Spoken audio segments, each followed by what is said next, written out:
والسلام علی رسول اللہ اما بعد۔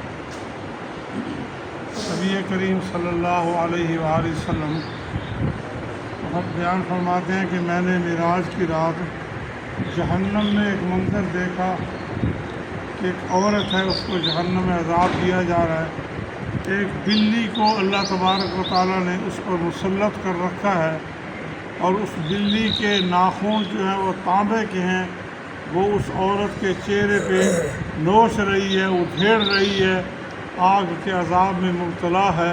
میں نے جبرائیل سے پوچھا کہ جبرائیل، اس عورت کا کیا معاملہ ہے جو اس پر یہ عذاب دیا جا رہا ہے؟ تو جبرائیل علیہ السلام نے عرض کی، یا رسول اللہ صلی اللہ علیہ وسلم، یہ وہ عورت ہے، اس نے اس بلی کو دنیا میں پکڑا اور باندھ دیا گھر پہ، نہ تو اسے کچھ کھانے کو دیا، نہ پانی دیا، نہ اس کو چھوڑا کہ یہ کوئی کیڑے مکوڑے کھا لیتی، اپنا پیٹ بھر لیتی، حتیٰ کہ یہ اسی حالت میں مر گئی بلی۔ اللہ تبارک و تعالیٰ نے آج اسی بلی کو اس عورت کے اوپر مسلط کر رکھا ہے۔ اس سے آپ اندازہ کریں کہ بے زبان جانوروں کے ساتھ ظلم کرنا، زیادتی کرنا، یہ قیامت کے دن جہنم کے عذاب کا سبب بنے گا۔ وہ لوگ کتنے بدبخت اور بد نصیب ہیں جو جانوروں کو لڑاتے ہیں، مرغے پالتے ہیں، ان کو لڑاتے ہیں، کتے لڑاتے ہیں، اور اونٹوں کی کشتیاں کرواتے ہیں۔ یہ سارے کے سارے لعنتی افعال ہیں، ان پہ لعنتیں پڑتی ہیں، اور یہ عذاب کا سبب ہے بے زبان جانوروں کو لڑانا اور ان کے ساتھ یہ سلوک کرنا۔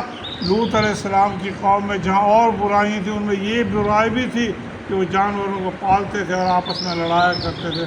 آج بھی آپ دیکھ لیں، پورا جگہ پہ دنگل ہے، اونٹوں کا دنگل ہے، کتے اور ریچھوں کو لڑایا جا رہا ہے، سوروں کے ساتھ لڑایا جا رہا ہے۔ یہ اتنا بڑا برا فعل ہے کہ جہنم کے عذاب کا سبب بن جائے گا۔ ان کاموں سے بچنا چاہیے۔ اللہ کے نبی رحمۃ للعالمین تھے صلی اللہ علیہ وسلم، ایک مرتبہ ایک انصاری کے باغ میں تشریف لے گیا، وہاں بیٹھے تھے، ایک اونٹ آیا چلتا ہوا، بلبلا تھا، وہ آپ کے قریب آیا اور بالکل آپ کے قریب آ کے وہ ایسے بلبلا تھا۔ آپ نے پوچھا اس اونٹ کا مالک کون ہے؟ فرمایا فلاں۔ آپ نے فرمایا اسے بلاؤ۔ اسے بلایا گیا۔ آپ نے فرمایا صلی اللہ علیہ وسلم نے، یہ اونٹ میرے پاس تیری شکایت لے کر آیا کہ میرا مالک مجھ سے کام زیادہ لیتا ہے اور مجھے چارہ وغیرہ پورا نہیں دیتا، میری غذا کا، پانی کا خیال نہیں کرتا اور مجھ سے کام زیادہ لیتا ہے۔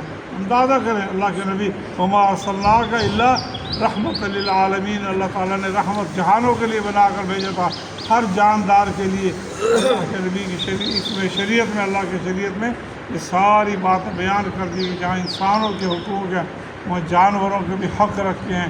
اس لیے بے زبان جانوروں کو لڑانا، ان کو اس نیت سے پالنا، ان کی اس نیت سے تجارت کرنا یہ جائز نہیں ہے شرعاً۔ کوشش کرے بندہ ان افعال شرعیہ سے بچے، ورنہ یاد رکھیں یہ ایسے کام ہیں جو انسان کو جہنم میں لے کر چلے جائیں گے۔ اللہ تبارک و تعالیٰ نے سمجھنے کی توفیق دے۔ جمعہ کا دن ہے، سورہ کاف کی تلاوت کرنا، غسل کرنا، صاف کپڑے پہننا، مسجد میں جلدی آنا، کثرت سے اللہ کے نبی پر درود پڑھنا، یہ جمعہ کے دن کے خاص عمل ہیں، ان پر عمل کرنے کی کوشش کریں اور جلدی آیا کریں۔ یہ بڑی ہمارے اندر کمی ہے کہ جمعہ کے دن ہم گھروں پہ، دکانوں پہ بیٹھے رہتے ہیں، یہ بیٹھنا صحیح نہیں ہے۔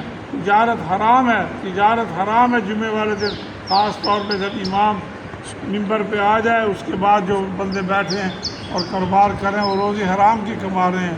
یقین جانیے اس سے بچنے کی کوشش کریں اور جلدی مسجد میں آئیں اور آ کر خطبہ سنیں، اس کا بڑا اجر و ثواب ہے۔